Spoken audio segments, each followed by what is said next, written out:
আমার প্রিয়জনেরা, প্রভু যিশুর নামে সকলকে জানাই অভিনন্দন।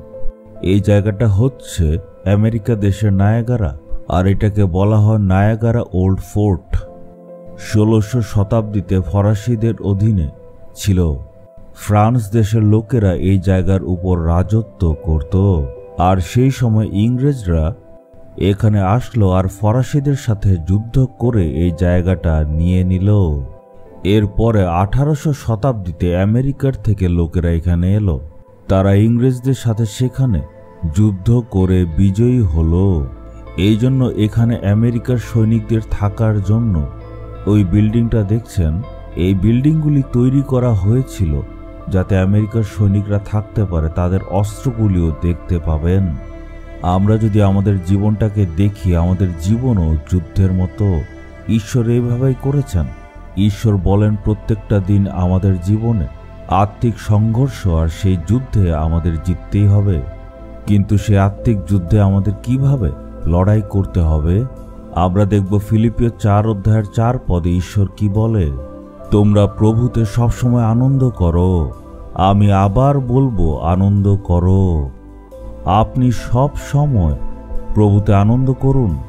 আজকে একটা প্রশ্ন ঈশ্বর জিজ্ঞেস করতে চাইছেন, আমার ছেলে তুমি কি আনন্দিত?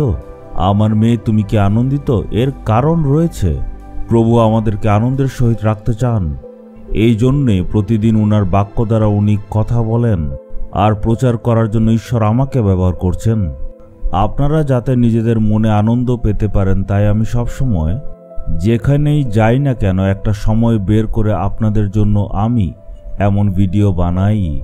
অনেক সময় এমন কিছু জায়গাতে গিয়ে আমাদের ভিডিও বানাতে হয় যেখানে ভোরে উঠে যেতে হয়, তাই আমি ভোরে উঠে যাই। অনেকে জিজ্ঞেস করে এত কষ্ট কেন করেন?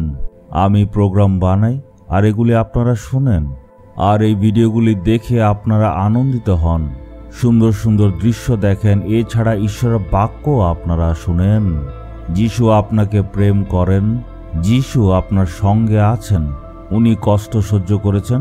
তাহলে কেন আপনি এত চিন্তা করেন? অনেকে বলে আমার জীবনে আনন্দের কারণ আছে, প্রভু আমার প্রার্থনাটা শুনেছেন, আর সেই প্রার্থনা শুনে উনি উত্তর দিয়েছেন। এছাড়া আরেকটা গুরুত্বপূর্ণ কারণ আছে, আর সেটা হলো প্রভু যীশু খ্রিস্ট আমার সঙ্গে সঙ্গে আছেন। আমার জন্য উনি নিজের প্রাণকে ক্রুশে দিলেন, উনি সঙ্গে আছেন। ঈশ্বরের থেকে আশ্চর্য কাজ পাওয়া, এছাড়া আমাদের অভাবকে মেটানোর জন্য অলৌকিক কাজ করা, এই সব কিছুতে কি সত্য আনন্দ আছে? আসল আনন্দ কোথায়? প্রভু ঈশ্বর আমার সঙ্গে থাকেন, আর উনি আমার জন্য নিজের প্রাণ দিয়েছেন। এমন যদি বলেন, তখন দেখবেন আপনার জীবনে অনেক দুঃখ থাকলেও আপনার মনে আনন্দ থাকবে। আর এটাই হচ্ছে সেই আনন্দ যেটা চিরস্থায়ী, যেটা প্রভু যিশুর থেকে আসে। সেই প্রকৃত শান্তি কি আপনার জীবনে আছে? হয়তো ছোট ছোট জিনিস নিয়ে চিন্তা করেন, হয়তো কেউ আপনার বিরুদ্ধে কিছু বলেছে। কোনো ছোট লোকেরা যদি আপনার বিরুদ্ধে কিছু বলে, আপনি ফট করে নিরাশার মধ্যে চলে যান। যিশু আপনার ব্যাপারে কি বলে? যিশু আপনার ব্যাপারে কি ভাবে? এটা ভেবে মনের মধ্যে আনন্দ সবসময় যাতে থাকে। আপনার জন্য যিশু রক্ত দিয়েছেন, এই সব জিনিস আপনি নিজের মনে স্মরণ করুন, তখন মনে আনন্দ আসবে। আজ প্রভুকে বলি, হে প্রভু, আজকের থেকে আমি আর কখনো দুঃখে থাকব না। সকল পরিস্থিতিতে আমি আনন্দে থাকব, আর আনন্দিত থাকার জন্য নিজেকে আমি অর্পণ করি। আপনি সর্বদা আমাকে আনন্দ দিয়েছেন, তাই ধন্যবাদ আমি জানাই। যিশুর নামে চাইলাম, আমেন, আমেন।